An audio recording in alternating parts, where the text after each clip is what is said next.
Con la pelota, aquí la tiene ahora Tinoco, quien puede sacar el zurdazo, se acomodó demasiado y le está encerrando todos los espacios, termina la pelota ahora impactando, en donde la tiene Jonathan Márquez, aquí puede venir el zurdazo, se animó, ¡gol!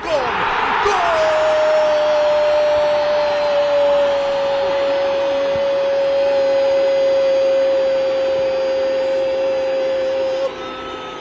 ¡De Guatemala!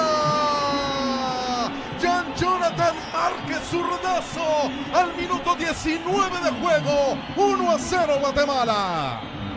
Hay que darle el justo, la pelota lleva su sello por la pegada, pero sobre todo por la recuperación, fue el único que fue, se tiró al piso, logró quedarse con la posesión de la pelota y lo había dejado huérfano esa intervención de parte del conjunto nacional, pero no, Márquez fue, Márquez creyó, Márquez siguió creyendo porque hasta en una segunda oportunidad apareció él, le dieron la libertad de conducir la pelota, de encontrar el espacio libre.